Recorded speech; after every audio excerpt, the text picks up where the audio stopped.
What's happening, party people? I am having somewhat, I don't know, maybe a down day here in the San Francisco area. I'm actually in a town called Walnut Creek.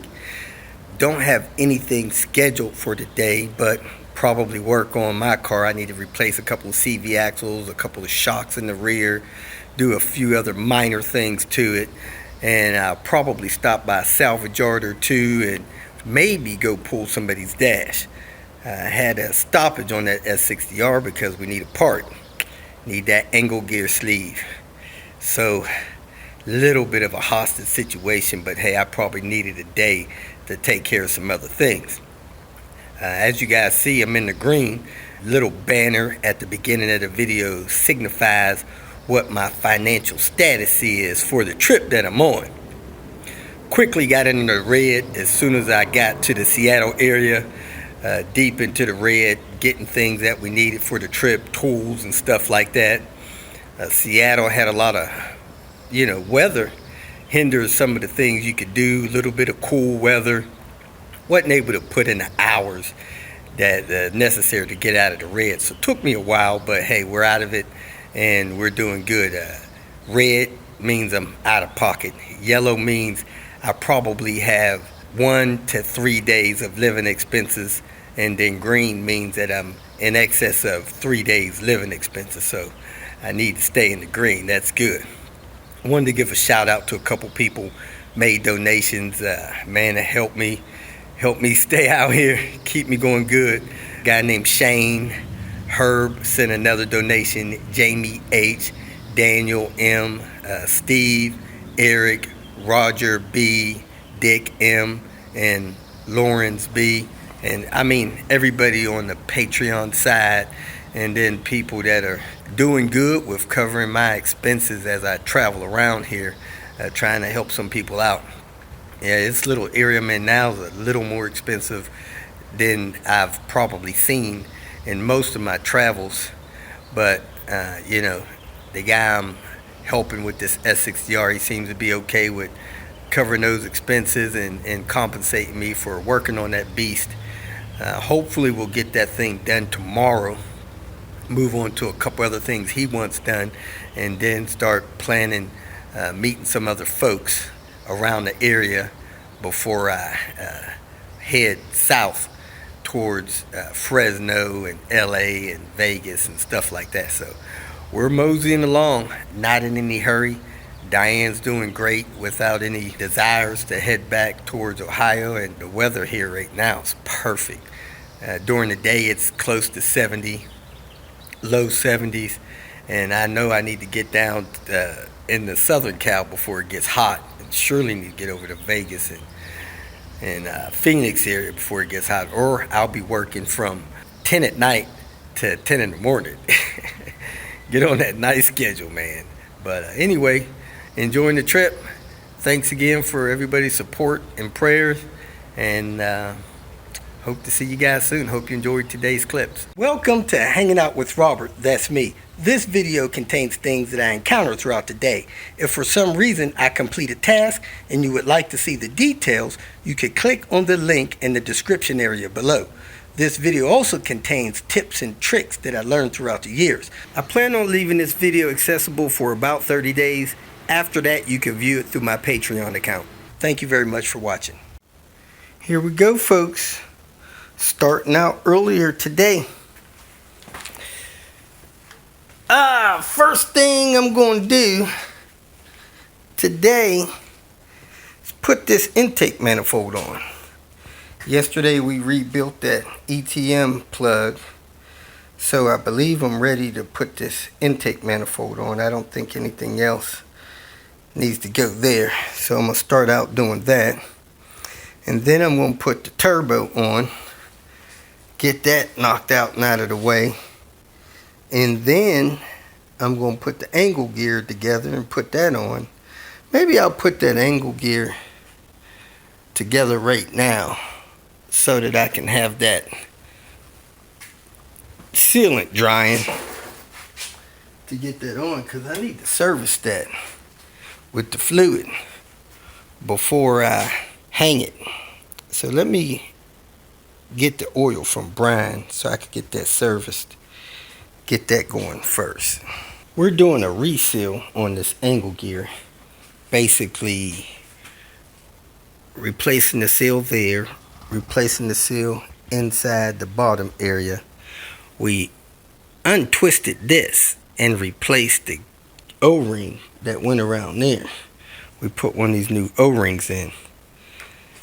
Then we're putting that little shaft seal on, but we're not replacing this one because we don't have anything to hold this cone while we torque that center bolt out to 140 foot-pounds. So that's the only seal we're not replacing. Hopefully it don't leak. Don't look like it's leaking now. Maybe seeping a little oil, but that's about it. Who knows where that dirt could be coming from somewhere else. Then we got a vent for here, a weep hole. This one looks metal, and the one that we have is plastic. Maybe the plastic one pops in here. Let me take a closer look at that and go from there. Maybe the metal sleeve stays and the plastic pops out. And then we got this apart. I'm gonna RTV that back in after I put the good gear in there. So that seal's not set either. So let me get these seals set, clean the mating surface up. I'm gonna seal that down with RTV and then have that ready to be installed. And right before I install it, I'll service it with the gear oil. My 850 front cam seal tool is a good size for these seals that's going in this angle gear. So I'm gonna use it to drive these in. Now this first seal is supposed to be rubber coated. It's only maybe 30% rubber coated, so I'm gonna put some RTV around it and drive it in. I like where I'm at with this first one. Down in there, the seal hit this lip right there, and I got about a 1/8 of an inch or 1/16 of an inch sinkage right there. So I'm gonna leave that one there, flip this thing over and put the seal inside the other side. I started that seal, but it wasn't going in seating where it needed to be, so hopefully I could get that thing tapped in where it needs to be on the inside there. Ugh. Oh man, this thing kind of, me tapping on that seal tapped this thing on tight. I gotta break that loose. This one here has to come into here until this little groove right there. You see the smooth shiny part, it's got a little lip there. That seal's got to come in about a 1/2 inch. And let me flip this over and try to get that set without messing anything else up. Don't want to nick none of my surface or nothing like that. Ah, nice. My tool sticks out, so that'll give me some room to tap it in. And I could watch it on this side. So let me get the tapping. It's not straight yet, but I can see how it's off here. Ah, that thing looks very good. Sat in there all the way up to that lip. Now I'm going to wipe that out a little bit, and I'm going to pull this off. I think it comes off of that metal piece. So, there it is. Pop right off. So I'm going to clean that off with a rag and pop the new one in. That's the old one. Looked like some kind of screen or something, and the cap of it's busted off. So I'm going to pop that in there. After I wipe that off, and we should be good to go. Should just push in and click. Clicked right in. Good to go. Now there's a seal in the end of this shaft.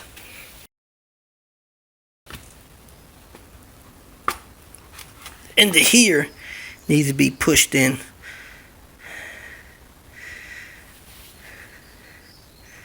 Probably easier to set it in the unit. Press that seal in there. I don't know if my tool has that size or what. I don't have a seal tool that small, that size, so I'm going to use the old seal to push the new seal in. I pushed the new seal in as far as I could by hand. It's level with the part, but it needs to be recessed about 1/8 of an inch. Went in a little further than I wanted to. Looks like it went in about 1/4 of an inch. I was trying to go in about 1/8 of an inch, but that should be good. Go ahead and clean this thing off and make this surface here. You see this gear here, just turn this cone, it turns that. I got to sit down in there. I'm gonna look on the other side before I bolt it down, make sure I didn't pinch that seal going through there. These are the teeth that really matter on this gear. So if those are pointy, you want to get a new gear because that thing is shot. Those need to have flat tips on them. I'm ready to seal this up. We're going to use this ultra gray gasket maker. The ideal thing is to put that tip on there and put a little 1/4 inch bead around there on the inner edge of the holes. But I don't see that, so I'm going to clean my finger off and smear some around the mating surface of this thing and put this thing together. It may have had anaerobic sealant on there, I don't know. But I'm going to go ahead and seal this thing closed and we should be good to go. Let it sit a couple hours, then service it with oil. Not sure you can see that, but this is what I'm starting with. I'm going to smooth that out a little bit, make this thing together and bolt it down. I broke those loose trying to check a torque on there. It appears that they were torqued somewhere around 25 Newton meters, which is about 18 foot-pounds. So that's what I'm going to torque this thing back to. I'm going to ask my mechanic what he recommends and go from there. Can't seem to get this together. Seems like we're about 1/4 of an inch out all the way around. So I'm going to take this bolt loose and unscrew this. See if I get that thing down, and then I'll screw that back tight. Because something's going on here. We're not fitting. Yes, it appears that unscrewing this center thing allowed the pieces to mate together. So I'm going to go ahead and bolt those together. Then I'm going to try to tighten this down in a way that it'll still let this thing turn and make sure the seal set in far enough to hit that shaft. Got all the bolts torqued. I went 18 foot-pounds, 25 Newton meters. Little bit of sealant came out, not much. Now I'm going to roll this thing down until it gets tight. I'm going to turn the cone, make sure the cone keeps turning, because that's how that shaft keeps turning now. This was too tight. He put this thing in last night, screwed it in, and it wouldn't let the housing mate together, so I backed it out. Now I'm going to screw it down until I feel like it's got ample pressure resistance without any binding, and then I'm going to lock it in that way. It's got a gasket we replaced around the edge of it. Is there a torque value for this thing here? I tapped this seal down in here some more. On that one, the one that came off of here, it was down about 1/4 of an inch. On the one we took off the car, it was down about 1/2 of an inch. So I'm a little bit past 1/4 of an inch now, maybe 3/8 of an inch. But that should be good. Just don't want that shaft to leak. Now I'm trying to figure out how tight to tighten this down, because it was down too far when we got started. I couldn't get the halves together. It was down so far. So I turned it as tight as I could, which it seems fine. Don't feel any binding or anything. So I could lock it in there. Or I'm trying to find out from my mechanic if it should be a little tighter somehow. Got the intake manifold on. Got that tough tin down there and tighten. Got the throttle body plugged in. Got the cap on the alternator bolt. Got the cap on the starter bolt. Get ready to hook up this vacuum line, secure that fuel line, then I'll move on to the exhaust and the turbo. Not sure why, but this stud did not want to come out of the head. Gotta come out, man. Here it comes. Got new studs. Getting ready to wire brush this and put the new studs in. Bring the turbo over. Brand new exhaust manifold studs. I guess I could get my stud remover and turn them in with that. I got all the studs in, screwed them in by finger. I wire brushed the surface off and scraped it with a scraper, make sure there wasn't any residue or anything on there. Then I noticed this coolant hose has some kind of damage on it. Probably when the engine leaned back and touched this bracket here once this transmission was pulled. I gotta see if he wants to try to get a new one of those. B5244T, serial number 3938945. That's it. Last one. Brian's got the most massive Oak-Lear clip kit I think I've ever seen. Now the one that came off the hose, I think they said 18. It's hard to read it. These 17s fit fine, so I'm using 17s. But he's got 18.5s here. Man, that's a lot of different Oak-Lear clamps. Got that hose replaced. Ready to hang this turbo. And keep this show on the road. After that, we're going to put the angle gear in. Because we want to get this turbo drain put on before that angle gear is in the way. Turned all the exhaust studs in by finger. They stopped after several turns. Then I hung the gaskets. Now I'm going to hang the manifold. And when I start tightening these bolts on here, these bolts will turn those studs in the rest of the way, and then the bolts will start to tighten down. So let me go ahead and hang this R exhaust manifold, boys. Got the turbo installed, the downpipe studs installed. Took the intake piping off because we're going to paint that black, kind of camouflage. There it is, folks. Painted black. Time to take a break. Before I forget, Julian needs about 55 more people to subscribe to his channel. So I'm going to put the link in the description area. And if you guys would help me out and help him out so that he could get his 1,000 subscribers, we'd appreciate it. I'm back. Put this intake piping stuff back on that we painted and keep this ball rolling. Drain line didn't line up. Oil line didn't line up.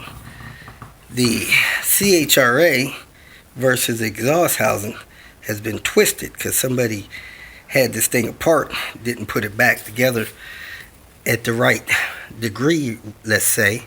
So now it's I guess probably 5%. It's got to be clocked back so that this stuff bolts on. Fun, fun, fun. So you got to take these bolts loose here all the way around, break them loose, turn it so that all these lines connect, then tighten it back up. And then you got to hope that the cold side is clocked right so that the charge pipe hooks up. So we got all these bolts broke loose too. That'll have to be tightened back up as well. Lack of better terms, let's call this a rookie mistake.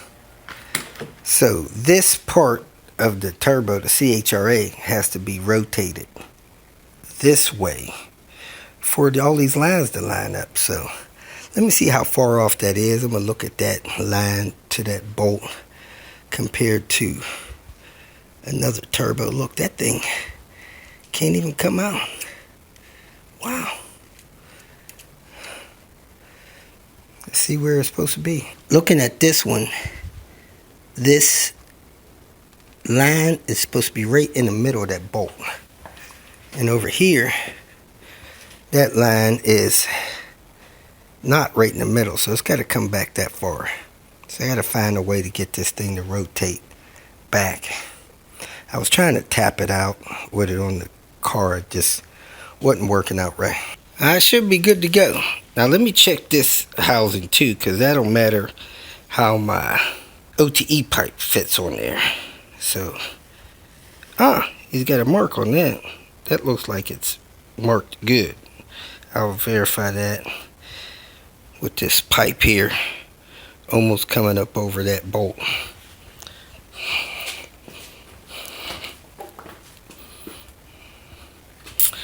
Man, that looks way off. According to this one, it looks like that hole totally misses that bolt, so that thing probably has to be clockwise. Somebody marked this one and missed it, so that needs to be back a little bit. So yeah, let me move that back just a little bit. Well, heck, that's gonna have to go far. Oh man, I don't even know. That looks far. This looks like that pipe would be right in the middle of that thing. See that point there? 1/4 inch from that. And this one was attached. I'm assuming this thing is right. And that thing there, this is clocked back behind it. Man, I don't even know. Oh, heck, this ain't even supposed to be moved. This is the part that's moving. Shoot. Yeah, that's a mess. But it looks like it's between here and that screw there. Man, I don't even know. I think I'm going to roll that forward just a little bit. Forgot we had to replace this. Let me take this out and put a good one in it.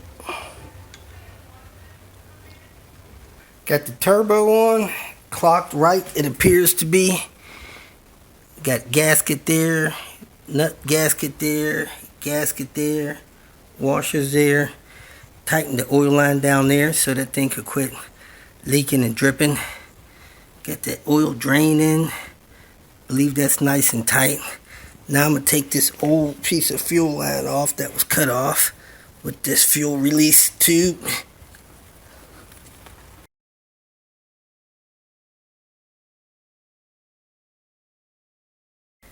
Now we're ready to put in the angle gear, put on the intake piping on the ETM.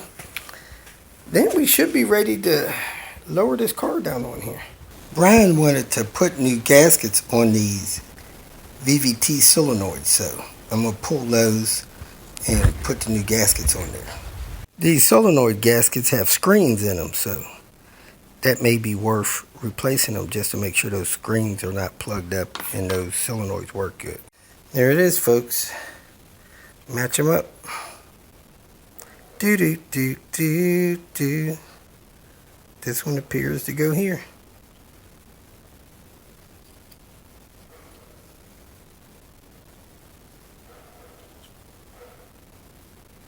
I'm gonna wipe that off. Looky there, going in the angle gear with some AMS oil. Bam, 75.90. I put a quart in there.